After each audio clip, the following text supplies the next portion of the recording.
नमः सिद्धेभ्यः। सरस्वती नमस्तुभ्यं वरदे कामरूपिणी विद्यारम्भं करिष्यामि सिद्धिर्भवतु मे सदा। जलो द्वात्सांगमयी जिनवाणी माता की जय। सरस्वती सभा मध्ये सुलक्ष्मी ज्ञान रूपिणी कल्याणी सर्वलोकस्य माता ज्ञानमती मता। जलो परम पूज्य गणिनी प्रमुख श्री ज्ञानमती माता जी की जय। भव्यात्माओं,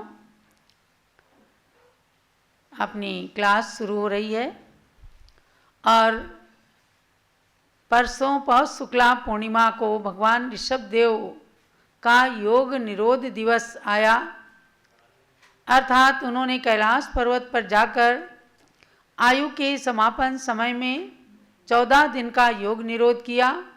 समूह शरण विघटित हो गया, दिव्य ध्वनि बंद हो गई और भगवान शुक्ल ध्यान में लीन हो जाते हैं।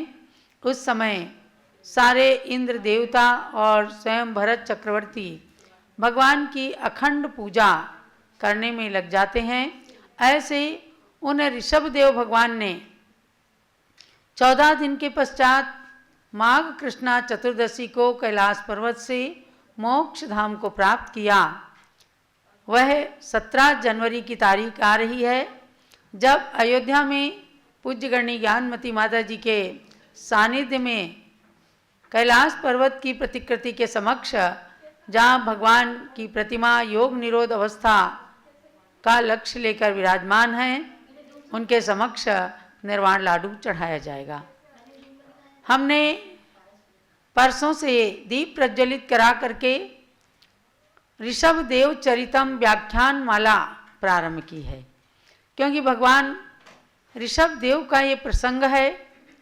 उनके जन्म से लेकर निर्वाण तक की बात तो हम करेंगे ही, लेकिन भगवान ऋषभदेव भगवान कैसे बने, ये उनके 10 भव पूर्व से जो कथानक आदि पुराण में आया है, उसी को आधार बना करके पूज्य गणनी ज्ञानमती माता जी ने आज से 25 साल पहले श्री ऋषभदेव चरितम नाम के ग्रंथ का सृजन किया। संस्कृत भाषा में उन्होंने इस ग्रंथ को लिखा और हिंदी में उसकी ब्राह्मी टीका है। इन दोनों के समन्वित स्वरूप को लेकर मैंने ये व्याख्यान माला प्रारंभ की है। कल आपने भगवान ऋषभदेव से 10 भव पूर्व राजा महाबल की पर्याय का कथानक सुना था कि उन्होंने अपने मंत्री स्वयं बुद्ध से संबोधन को प्राप्त करके संलेखना पूर्वक मरण किया और वे ईशान स्वर्ग यानी जो दूसरा स्वर्ग है, उस स्वर्ग में जाकर देवता बन गए।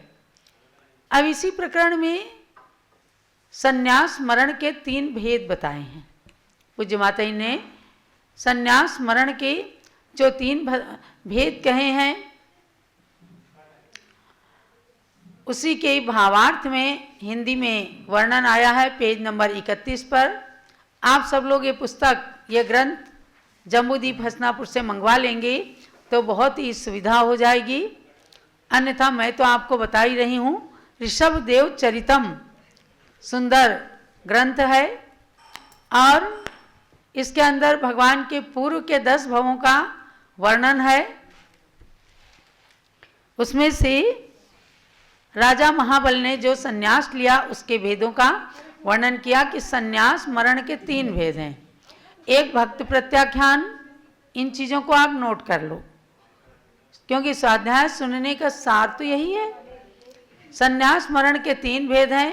नंबर 1 भक्त प्रत्याख्यान, नंबर 2 इंगिनी मरण, नंबर 3 प्रायोपगमन नाम का मरण।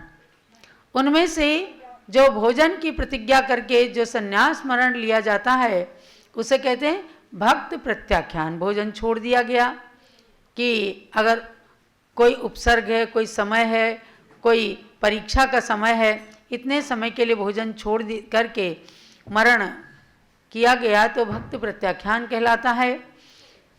इसका काल अंतर मुहूर्त से लेकर 12 वर्ष तक का है, यानी जो आज भी उत्कृष्ट संलेखना लेते हैं तो 12 साल की संलेखना का वर्णन आता है।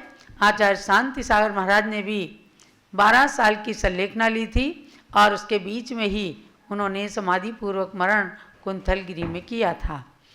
और अंतर मुहूर्त काल भी है कि त्याग ना करें, और जैसे ही समझ में आए कि मेरा शरीर पूरा होने का काल आ गया है तो भोजन का आजन्म त्याग कर देते हैं, तो वो अंतर मुहूर्त का भी भक्त प्रत्याख्यान संन्यास मरण कहा जाता है। दूसरा है इंगिनी मरण। इंगिनी मरण में है जो शरीर की सेवा स्वयं खुद कर लें, किसी दूसरे से रोग आदि का उपचार न करावें, ऐसे विधान से जो संन्यास ग्रहण किया जाता है वह इंगिनी मरण कहलाता है। और प्रायोपगमन संन्यास ये है जिसमें खुद भी अपने शरीर का कोई उपचार नहीं करते और दूसरों से भी किसी प्रकार का उपचार नहीं करते हैं, पूरी तरह से निष्प्रय होकर के जो संन्यास मरण करते हैं उसका नाम है प्रायोपगमन। तो राजा महाबल ने प्रायोपगमन संन्यास ग्रहण किया था और सिद्ध परमेष्ठी का ध्यान करते हुए अपने मस्तक पर हृदय में अरहंत परमेष्ठी का ध्यान करते हुए उन्हें स्थापित करके आचार्य उपाध्याय साधु इन तीनों परमेष्ठियों को ध्यान रूपी कवच बना करके अस्त्र के समान धारण कर लिया था और अपने नेत्रों को परमात्मा को देखने के लिए बिल्कुल नासाग्र बना लिया था। ऐसे राजा महाबल ने उत्तम संलेखना पूर्वक मरण किया। स्वयं बुद्ध मंत्री ने संबोधन करते करते उनके नश्वर शरीर का परित्याग कराया तो राजा महाबल जाकर के ईशान स्वर्ग में देवता बन गए। अब वहाँ पहुँचते हैं। अब दूसरे भाव का आज वर्णन करती हूँ। इसमें द्वितीय अधिकार जो दूसरा चैप्टर है उसमें पूज्य माता जी मंगलाचरण करते हुए कहती हैं, अतीव सुंदरम रूपम धारयन् वृषभेश्वरः ललितांगो जयत्वत्र स्वात्म सौंदर्यवानपि। ललितांग नाम के वो देवता बनते हैं। उस ललितांग देव के रूप में भगवान ऋषभ देव के पूर्व भोग का स्मरण करते हुए भगवान के चरणों में नमन करते हैं। अत्यंत सुंदर रूप को धारण करने वाले भगवान ऋषभ देव ललितांग अर्थात सुंदर शरीर रूप अतिशय धारी संसार में जयशील होवें तथा अपनी आत्मा का सौंदर्य भी उन्होंने प्राप्त कर लिया अर्थात अनंत ज्ञान आदि गुणों से सुशोभित भी भगवान ऋषभ देव सदा जयशील होवें। तब इसमें कहा कि भगवान के जन्म संबंधी जो 10 अतिशय हैं उसमें भी अतिशय रूप होता है। तो जब तीर्थंकर बनेंगे तब ये अतिशय रूप में प्रकट होगा।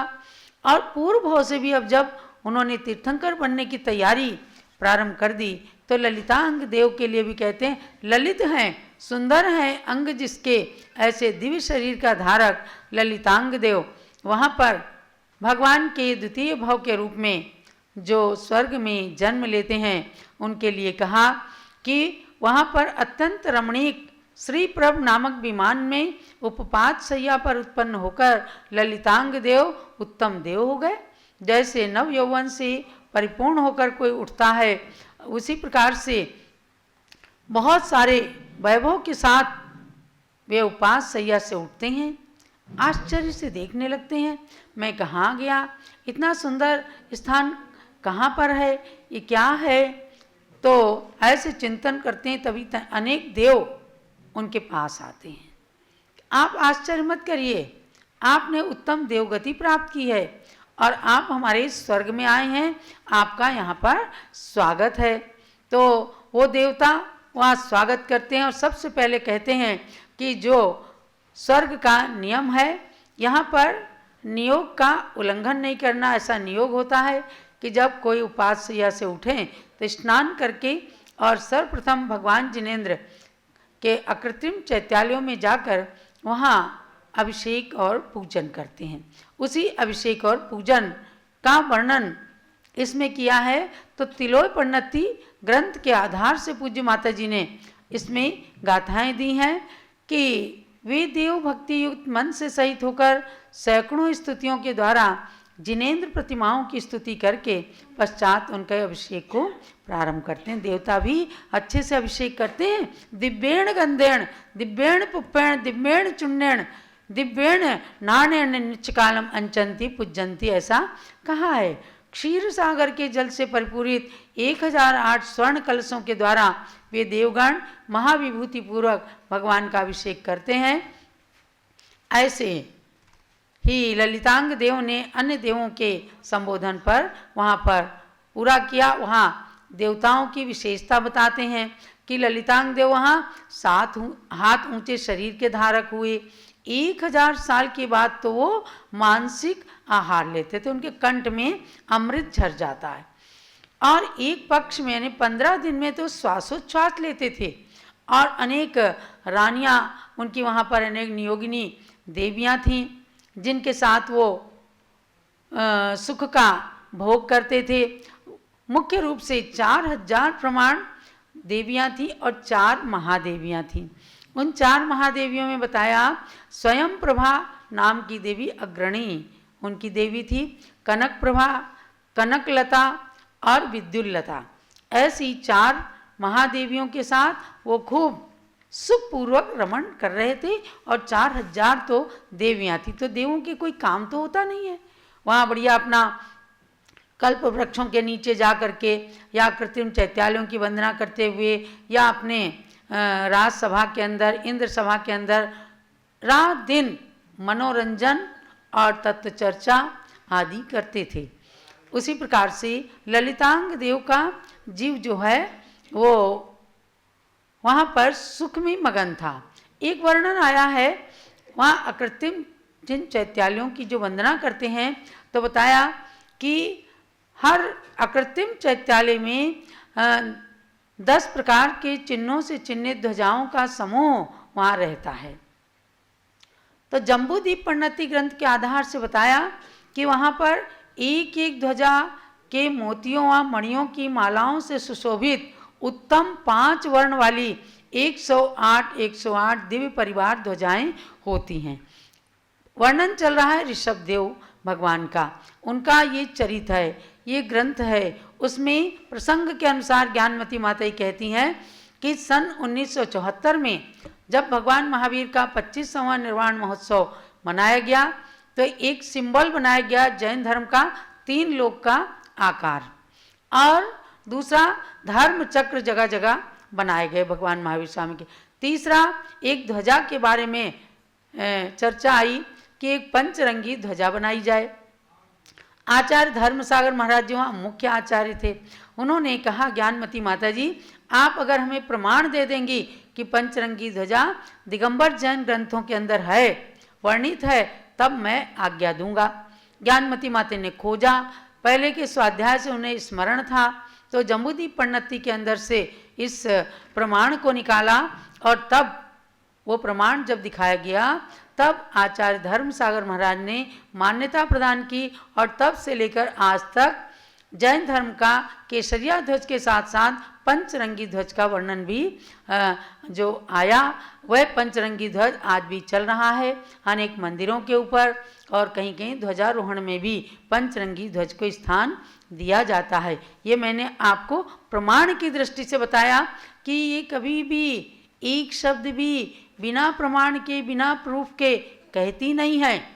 तो जब आप इस ग्रंथ का स्वाध्याय करेंगे तो भगवान ऋषभ देव के चरित्र के साथ साथ ऐसी अनेक प्रकार के आगम प्रमाण मिल जाएंगे आपको।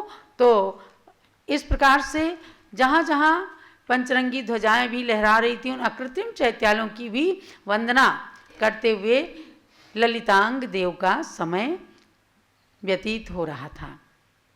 आगे क्या होता है कि जन्म के बाद मरण तो आता ही है। तो बहुत समय तक सुख का अनुभव करते रहे। जब उनकी आयु के 6 महीने शेष बचे तो उनके गले की मंदार माला मुरझाने लगी। अब क्या होता है कि वो ललितांग देव जो है वो बड़े दुखी हो गए। उसके बीच में उनकी तमाम देवियां जो थीं वो विलीन हो गई, यानी उनकी आयु समाप्त हो गई। एक जो उनकी विशेष स्वयं प्रभा नाम की देवी थी, उसके साथ बहुत सुख से रहते थे। अब वो सोचते मैं इस देवी को कैसे छोड़ूं, मैं स्वर्ग का वैभव कैसे छोड़ूं, तो बड़े दुखी हो गए। जब देखा अन्य देवों ने उनको समझाया कि देखो हे देव, संसार के अंदर जन्म मरण आतंक बुढ़ापा आदि तो आते ही रहते हैं, लेकिन सम्यक दृष्टि इनको जीतते हैं। आप धैर्य धारण कीजिए, शोक को छोड़िए। संसार में कौन सा ऐसा प्राणी है कि जो मरण अवस्था को प्राप्त नहीं होता। अब अपने को मरण नहीं हो, आगे बार बार जन्म नहीं हो, ऐसा उपाय करना है तो आप सम्यक्त को धारण कीजिए। ऐसे बार बार समझाने से वह देव ललितांग ने सल्लेखना धारण कर ली और अपने समय को संन्यास में निकाला। संन्यास पूर्वक मरण किया। अब संन्यास पूर्वक निर्भय होकर जब मरण किया सल्लेखना विधि से, तब आगे जाकर के विदेह क्षेत्र के उत्पल खेटकपुर नाम के नगर में वज्रबाहु राजा की वसुंधरा रानी के गर्भ में आ गए। अब इधर तो वो खेत खिन्न हो रहे थे, अब यहाँ से एक संबंध स्वयं प्रभा देवी का भी चलता है। स्वयं प्रभा देवी ललितांग देव के जाने से बड़ी दुखी हो गई और वह भी बेचारी खेत खिन्न रहने लगी। उसे भी तमाम देवियाँ देव सब लोग समझाते थे। तब उसने भी सोचा कि मुझे भी आखिर इस शरीर को एक न एक दिन छोड़ना तो है ही, सबका एक दूसरे से वियोग तो होता ही है। वैराग्य को धारण करके और उसमें आया वर्णन कि वह स्वयं प्रभा चित्र लिखित प्रतिमा के समान सारे भोगों से निष्प्रय हो गई और उत्तम बुद्धि से उसने सल्लेखना धारण करके 6 महीने तक जिन पूजा करने में वो प्रवृत्त हो गई, उसके बाद सुमेरु पर्वत के सोमनस वन संबंधी उद्यान में जाकर जिन मंदिर में चैत्य वृक्ष के नीचे बैठकर पंच परमेष्ठियों का स्मरण करते हुए उसने भी शरीर को छोड़ा। अब दोनों के मैत्री के संबंध चल रहे हैं। भगवान ऋषभदेव के पूर्व जन्म का संबंध सुनिए। स्वयं प्रभा देवी के साथ में वह देवी स्वर्ग से च्युत होती है, उसी समय वह भी जा करके विदेह क्षेत्र की पुंडरीकिणी नगरी के स्वामी वज्रदंत की रानी लक्ष्मीमती के गर्भ में आ गई, यानी वो भी मनुष्य जन्म में आ गई, मनुष्य बन गई। इधर ये ललितांग देव पुरुष होते हैं और वह स्वयं प्रभा देवी आकर के लक्ष्मीमती रानी के गर्भ में आती है, तो आगे जाकर वह श्रीमती के रूप में जन्म लेती है। यहाँ पर जो विदेह क्षेत्र का वर्णन आया उसके माध्यम से लोक का वर्णन भी पूज्य माते ने बहुत अच्छा किया है। तीनों लोकों की बातें बताई हैं और 3 लोक के अंदर मध्य लोक में जम्बूद्वीप के अंदर जो असंख्यात द्वीप समुद्र मध्य लोक में है, उनमें पहला द्वीप जम्बूद्वीप है। जम्बूद्वीप के अंदर जो विदेह क्षेत्र है सुमेरु पर्वत के पूर्व और पश्चिम भाग में, वहाँ पर आकर के वज्रजंग राजा की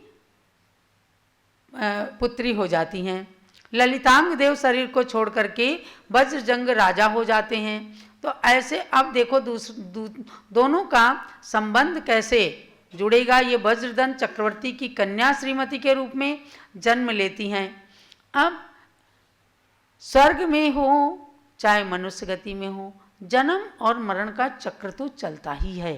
ये मैं आपको भगवान ऋषभदेव के अब पहले भाव जो 10 भाव की कहानी चल रही है, तो पूर्व भाव में से महाबल का पहला भाव, दूसरा ललितांग देव का भाव, यानी अब यहाँ से च्युत होकर पुनः वो मध्य लोक में आकर के मनुष्य रूप में जन्म को धारण कर लेते हैं। इस प्रकार से मैंने तो बहुत ही संक्षेप में आपको बताया है, लेकिन इसके अंदर इस ऋषभदेव चरितम में प्रथमान योग के साथ साथ भी करणान योग की लोक की सारी व्यवस्था को पूज्य माता जी ने अनेक प्रकार से ग्रंथों के आधार को लेकर के बताया है। उसको भी आप सब जरूर पढ़ें। उसके अंतर्गत है कि पर्याप्त मनुष्यों की संख्या 29 अंक प्रमाण होती है, इससे अधिक नहीं होती है। इसमें गाथा भी दी गई है गोमट सार जीव कांड की। तो ये सब बहुत अच्छा स्वाध्याय का विषय है। मैं आपको माघ कृष्णा त्रयोदशी तक, बल्कि चतुर्दशी तक इस प्रकरण को ऋषभदेव चरितम की व्याख्यान माला को जरूर सुनाऊंगी। ये 15 दिन की व्याख्यान माला हमने इसीलिए रखी है कि आप जब भगवान के पूर्वों को सुनेंगी तो आपको भी ये बोध आएगा, हमें भी ये बोध आना चाहिए कि अब हम भगवान बनने की श्रेणी में आए हैं तो कहाँ से अपने भाव को सुधारने का प्रयत्न प्रारंभ करें। जब पूर्व भाव में भगवान के साथ जो लोग जुड़े वो अंत तक जुड़े रहे, ऐसे ही हम सब भी एक दूसरे के साथ, कम से कम आप ज्ञानमती माता के साथ तो जुड़ ही गए हैं। और जुड़ गए तो इसका मतलब क्या है? एक धर्म गुरु के साथ जुड़ने का मतलब है अपने भाव को सुधार लेना। और अपना भाव सुधारने का मतलब है कि संन्यास विधि से हम सब एक दिन मरण को प्राप्त करके और जन्म और मृत्यु पर विजय प्राप्त करने की श्रेणी में आ जाएंगे। यही आज के स्वाध्याय का सार समझना है। कल आपको हम पूर्व भाव के तृतीय भाव में ले चलेंगे। जब लो ऋषभदेव भगवान की जय। अब कल्याण कल्पतरु स्तोत्र में आती हूँ। भगवान नेमिनाथ का स्तोत्र चल रहा है जो पूज्य माता जी ने 19 अक्षरी शार्दूल विक्रीडित और 20 अक्षरी मत्तेवी विक्रीडित छंद से बताया है। 2 श्लोक हुए थे कल, आज मैं तीसरे श्लोक की तरफ चलती हूँ। मुक्त्वा त्वं प्राणिबन्धं किल नभसिसिति षष्ठ्यां जिनपतिः त्यक्त्वा राजीमतीं च त्रिदशपतिनुतां दीक्षास्त्रियमितः कैवल्यश्रीव्रणीते स्वयमपि जिनपं नीलोत्पलनिभं शुक्लादेह्यास्विनेसौ सकलगुणनिधि विध्वस्तमदनः। व्रत छंद जो सुवदना छंद 20 अक्षर का, जिसका श्लोक आपने सुना, व्रत छंद 20 अक्षरी है। उसमें चतुर्थ श्लोक निबद्ध है। यह शुचौ सिते सुसप्तमी तिथौ शिवश्रियं सितो जिनोस्ति जात ऊर्जयंत पर्वतः सुपूज्यतामृतैर्युतारिकापि सोग्रसेन तुक महाव्रतैर्गुणैर्भृता किलैकिशाटिका च मे मना पुनी संततम जिनेश्वरो वसेत मनोम्बुजे ही। क्या कहते हैं कि तम जिनपति प्राणिबंधम मुक्त्वा, आप जिननाथ की प्राणियों को बंधन से, आप जिननाथ ने यानी भगवान नेमिनाथ की कथानक को इसमें बताया है कि जब विवाह का समय आया, बारात निकली और वो बारात पहुंच रही थी कहाँ पर? कहाँ पहुंच रही थी? जूनागढ़ गिरनार की ओर जा रही थी। वहाँ प्राणियों को बंधन में बंधे देखा, उनको बंधन से छुड़ा करके किल नभसिसिते षष्ठ्यां च राजीमतीं त्यक्त्वा, वहाँ राजीमती आपका इंतजार कर रही थी, हाथ में वरमाला लेकर तीर्थंकर युवराज के गले में जहाँ माला डालने जा रही थी, वहीं पर आपने बंधन में पशुओं को देखकर वैराग्य धारण कर लिया। तो खुद विवाह करने का त्याग कर दिया, राजीमती का त्याग कर दिया, अर्थात उन्होंने कोई वर्ण नहीं करा ना कराया। वो दुखी तो हुई, लेकिन जितना आज बताते हैं दिखाते हैं, बहुत विलाप करती हुई ऐसी नहीं थी राजुल। विलाप किया, दुखी हुई, लेकिन बहुत समझदार थी। और उन्होंने जैसे राजीमती को नेमिनाथ ने छोड़ा, वैसे उनने भी जा करके अंत में गिरनार पर्वत पर दीक्षा धारण की थी और भगवान नेमिनाथ के समोसरण की प्रमुख गणिनी बन गई थी।